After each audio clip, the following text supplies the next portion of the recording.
अस्सलाम वालेकुम friends, agriculture online के साथ मैं हूं फ़र्रुख एजाज़ और आज की वीडियो में हम 3 टॉपिक्स पर बात करेंगे। एक तो गंदम की कीमतों के हवाले से आप दोस्तों के क्वेश्चंस आ रहे थे कि क्या अपडेट्स हैं। इस हवाले से कुछ मीटिंग्स भी हुई हैं, उनकी तफसीलात आप दोस्तों के साथ शेयर करेंगे। इसके साथ ही साथ जो ओवरऑल जो सिनेरियो चल रहा है इंटरनेशनली और पाकिस्तान में भी उसके इम्पेक्ट आ रहे हैं, जो कि ईरान की जंग के हवाले से है, तो उसका इम्पेक्ट जो है वो आ रहा है। और जो खाद की कीमतें हैं वो भी बढ़ने जा रही हैं, तो उसके हवाले से भी डिटेल्स आप दोस्तों के साथ शेयर करेंगे। और तीसरा जो है वो टॉपिक हमारा आलू की एक्सपोर्ट के हवाले से होगा, क्योंकि किसान भाई काफ़ी ज़्यादा परेशान हैं आलू की एक्सपोर्ट ना होने के हवाले से। इस हवाले से भी एक मीटिंग हुई है, वजारत नेशनल फूड सिक्योरिटी में है, तो उसकी डिटेल्स भी आप दोस्तों के साथ शेयर करेंगे। तो सबसे पहले हम बात कर लेते हैं गंदम के टॉपिक के हवाले से। किसान भाइयों, जैसा कि आप जानते हैं कि गवर्नमेंट की जानिब से पहले ही एक इंडिकेटिव प्राइस जो है वो दी गई है गंदम के हवाले से, जो कि 3500 रुपये मन जो है वो अनाउंस कर दी गई है चारों सूबों की जानिब से भी, और इसके साथ साथ वफाकी हुकूमत की जानिब से भी जो इंडिकेटिव प्राइस है वो 3500 रुपये मन अनाउंस की गई है। अभी तक इसमें कोई भी तब्दीली नहीं आई है। अलबत्ता जो एक समरी जो है वो वजारत नेशनल फूड सिक्योरिटी की जानिब से ले जाई गई है, जो ईसीसी है उसके पास, जिसको चेयर करते हैं वज़ीर ख़ज़ाना, और वहाँ पर वो समरी ये ले जाई गई थी कि जो हुकूमत के पास स्टॉक्स पड़े हुए हैं गंदम के, वो फ़रोख्त करने के हवाले से, क्योंकि जो स्टॉक हुकूमत के पास होते हैं उनको फ़रोख्त करने से पहले वफाकी हुकूमत की जो मंजूरी है वो लेना ज़रूरी होती है। तो इसी हवाले से एक समरी जो है वो वजारत नेशनल फूड सिक्योरिटी की जानिब से ईसीसी के पास ले जाई गई। ये समरी ये थी कि जो हुकूमत के पास गंदम पड़ी हुई है वो 4150 रुपये फ़ी मन फ़रोख्त करने की इजाज़त दी जाए। तो एक तो मुकामी गंदम के हवाले से समरी थी, और दूसरी जो बाहर से गंदम मंगवाई गई थी, जो कि माजी में हमने देखा था कि जब गंदम की क्रॉप आने वाली थी तो उस वक्त बाहर से गंदम इंपोर्ट हो गई थी। तो वो गंदम भी इस वक्त जो है वो हुकूमत के पास पड़ी हुई है। तो उस गंदम की क्वालिटी चूँकि बहुत ज़्यादा अच्छी नहीं है, तो इसलिए उसका रेट जो है वो 3800 रुपये मन जो है वो फ़रोख्त करने के हवाले से समरी ले जाई गई थी। तो ईसीसी की जानिब से, जिसको वज़ीर ख़ज़ाना की जानिब से चेयर किया गया, वहाँ पर इस चीज़ की मंजूरी दे दी गई है कि वफाकी हुकूमत अपने 5 लाख टन के जो ज़ख़ायर हैं गंदम के, उनमें जो मुकामी गंदम है वो 4150 रुपये फ़ी मन में, और जो इम्पोर्टेड गंदम है वो 3800 रुपये मन में जो है वो फ़रोख्त कर ले। इस हवाले से जो है वो बिड्स तलब की गई हैं। ये यानी कि बेस प्राइस रखी गई है और बिड्स अब तलब कर ली गई हैं, और देखते हैं कि किस कीमत में ये गंदम जो है फ़रोख्त होती है। पहले तो ओपन मार्केट में भी गंदम की कीमतें जो हैं वो 4500 रुपये मन तक गई थी, लेकिन ग्रेजुअली जो है वो ओपन मार्केट में भी कुछ डिक्लाइन देखने में आ रहा है गंदम की कीमतों के हवाले से। तो आगे चल कर भी ये पॉसिबल दिखाई नहीं दे रहा कि गंदम की कोई बहुत ज़्यादा अच्छी मार्केट जो है वो बनेगी।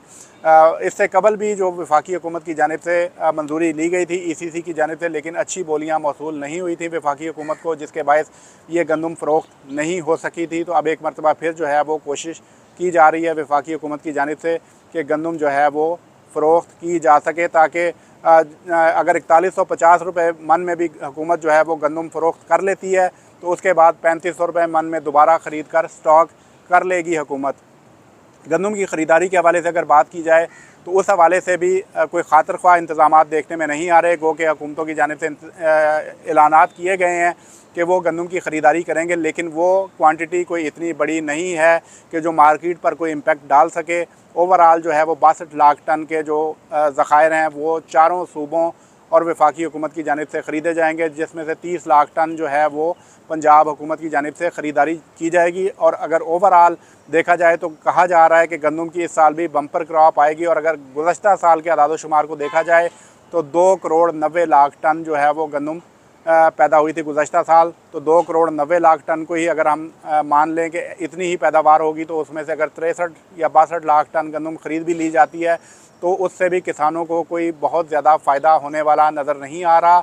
और किसान जो है वो आगे भी रुलते हुए ही दिखाई दे रहे हैं कि किसानों को कोई बहुत ज़्यादा अच्छा रेट मार्केट में नहीं मिलेगा। जब किसानों के हाथ से गंदम निकल जाएगी माजी की तरह, तो फिर ये कहा जा सकता है कि गंदम की कीमतों में इजाफ़ा हो जाए। लेकिन अभी इब्तदाई तौर पर जो हुकूमती इक़दामात हैं उनमें कोई भी खातिर ख़्वाह कोई पॉलिसी नज़र नहीं आ रही। इब्तदाई तौर पर जो 3500 रुपये मन वाली पॉलिसी भी है वो 1 साल के लिए इम्प्लीमेंट रहेगी, यानी कि 2026-27 की गंदम के लिए जो है ये पॉलिसी मुरतब की गई है, जबकि लॉन्ग टर्म पॉलिसी जो है 2030 तक के लिए उस पर वर्किंग जारी है।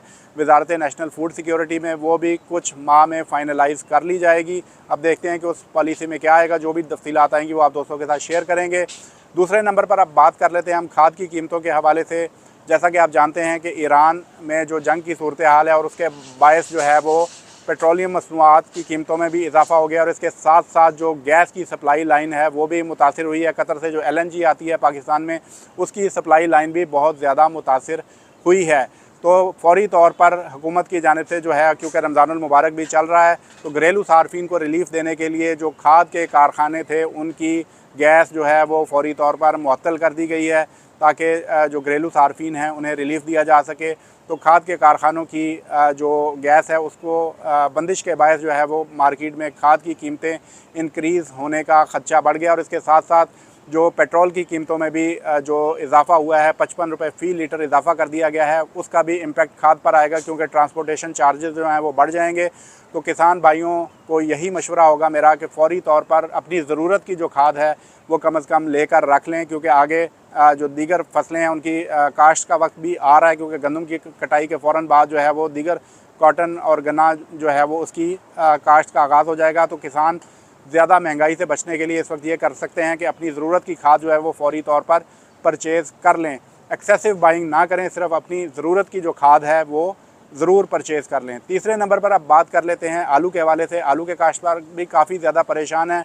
आलू की एक्सपोर्ट के हवाले से जो वज़ीर बराए national food security Rana Tanveer Hussain की ज़ेर सदारत एक कमेटी बनाई गई थी, उस कमेटी का भी इजलास हुआ है वज़ारत नेशनल फूड सिक्योरिटी में, और जो आलू की सूरत हाल है उसका जायज़ा लिया गया है। एक तो अफ़गानिस्तान का बॉर्डर बंद होने की वजह से जो आलू की एक्सपोर्ट है वो नहीं हो पा रही है दीगर ममालिक को, और अब जो एक ऑप्शन था ईरान के हवाले से, ईरान में भी सूरत हाल आपके सामने है कि वहाँ से भी इस वक्त जो ट्रेड के रास्ते हैं वो सेफ़ नहीं हैं, लिहाजा वहाँ से भी इस वक्त जो आलू की ट्रेड है वो नहीं हो सकती।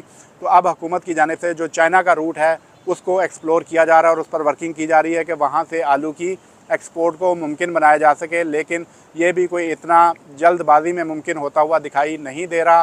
तो ओवरऑल जो आलू का काश्तकार है इस साल वो भी काफ़ी ज़्यादा खसारे का शिकार रहा है, और ओवरऑल जो किसानों की मईशत है वो काफ़ी ज़्यादा मुतासिर हुई है। तो आलू के हवाले से भी हमें कोई खातिर ख्वाह इंतज़ामात होते हुए फ़िल फ़ौर नज़र नहीं आ रहे। मीटिंग्स हो रही हैं लेकिन फ़ौरी तौर पर एक्सपोर्ट करने के हवाले से कोई इक़दामात होते हुए नज़र नहीं आ रहे। तो ये वो तमाम तर अपडेट्स हैं आलू के हवाले से, गंदम के हवाले से और खादों के हवाले से। नेक्स्ट जो भी मालूमात होंगी वो आप दोस्तों के साथ शेयर करते रहेंगे। नेक्स्ट वीडियो तक के लिए हमें इजाज़त दीजिए। अल्लाह हाफ़िज़।